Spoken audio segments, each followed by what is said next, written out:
I'm going to show you real quick how to do latex balloons. Depending on the order, some orders add high float and some do not. This one did decide to add high float. High float helps the latex balloons pretty much glue in the helium. It's kind of like a glue. It does not need very much. It'll say on here, use half a pump.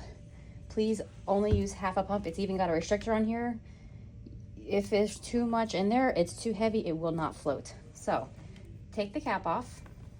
You're gonna slide the neck of the balloon all the way up. You want the tip of the high float all the way in the bottom of the balloon and half a pump. It really does not take much at all. Let that go back up. Do your next balloon, half a pump, your next balloon.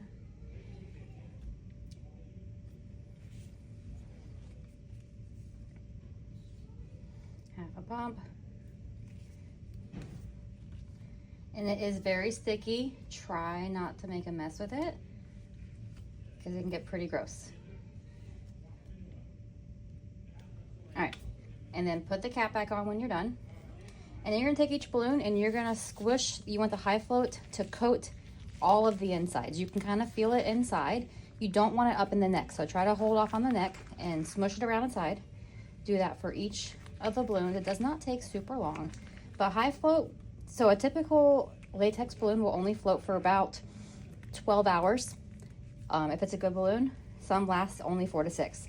So when you add high float, that will usually get you to 5 days, sometimes even more. We try to say 3 to 5 days just to err on the side of caution.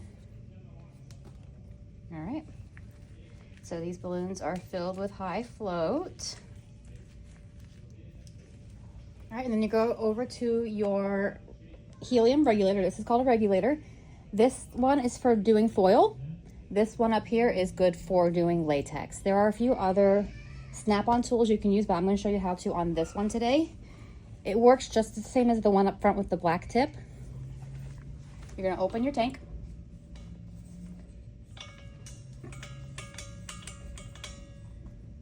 And you only need to turn it maybe 3 turns to open it up all the way.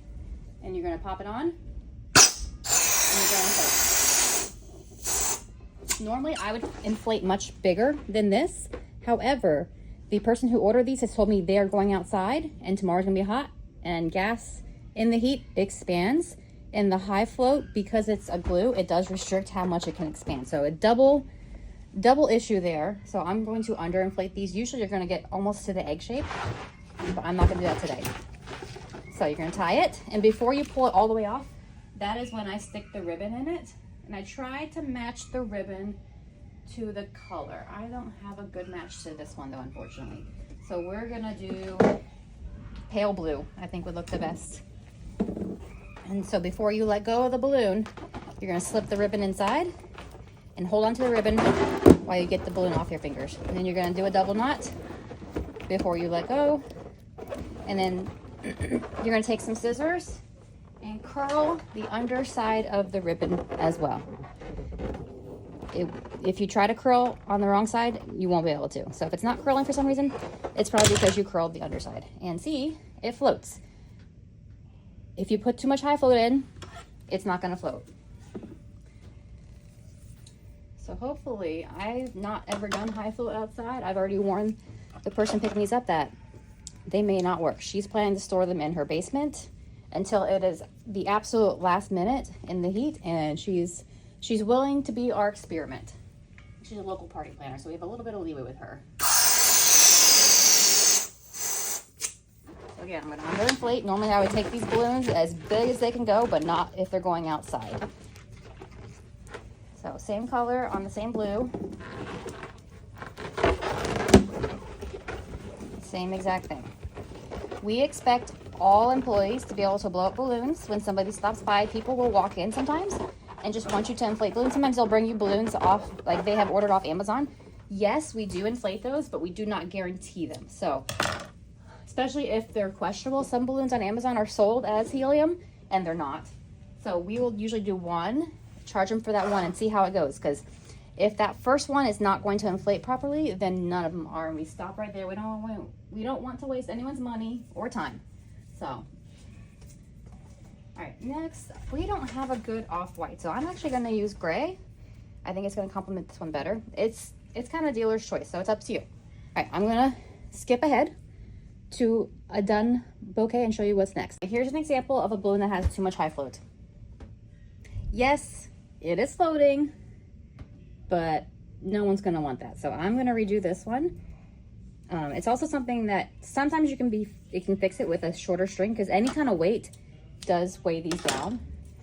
So, but even cutting off the string, it's still just a very bad floater. So we are gonna redo that balloon because I want customers to be happy. Even our party planner who orders a lot of balloons from us, I want her to be happy as well.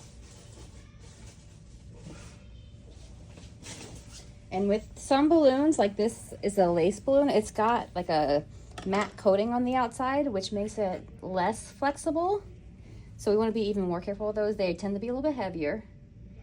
We're going to do just like a third of a pump. And everything's a bit of an experiment. We'll see how it goes.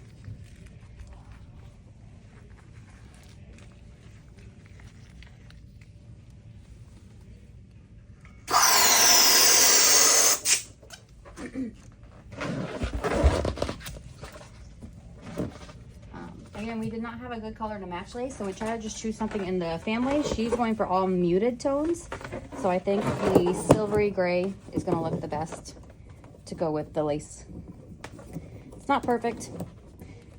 Not every balloon will have a matching ribbon. It's not. That's okay. All right, let's see how this one does. Oh, much better. So we want it to jump towards the ceiling, and it did.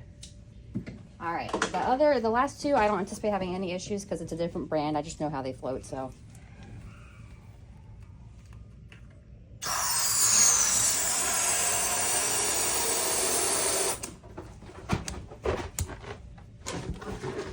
This one's a very soft green. We actually do have a soft green. Learning to tie is probably one of the trickiest parts. Don't overthink it as long as the ribbon is super secure, because kids are going to yank on these. You can do a different knot. I don't care. Yep. It's a good floater. All right, last one.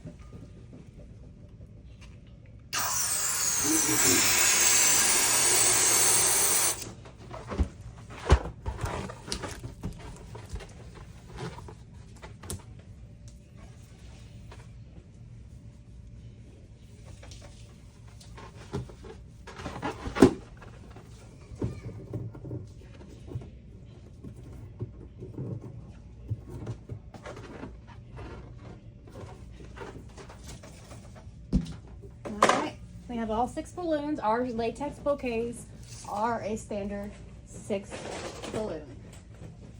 So I'm going to back up a little bit so you can kind of see what we're working with. When you're putting these together, you find a coordinating weight. They do get a weight.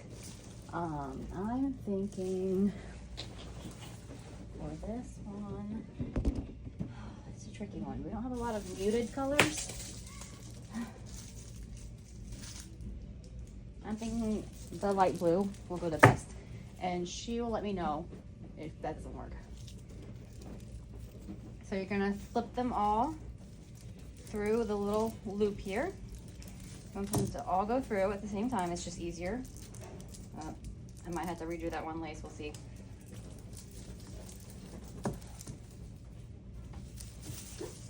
All right, we got them all. So one of the most important things is staging these. You want them to be staggered. You don't want a single balloon at the same height as another balloon. It just doesn't look as good. Oh, and we're missing a blue balloon. So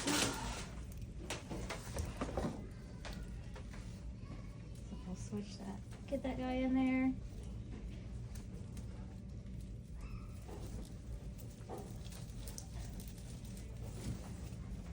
Okay. So, blue.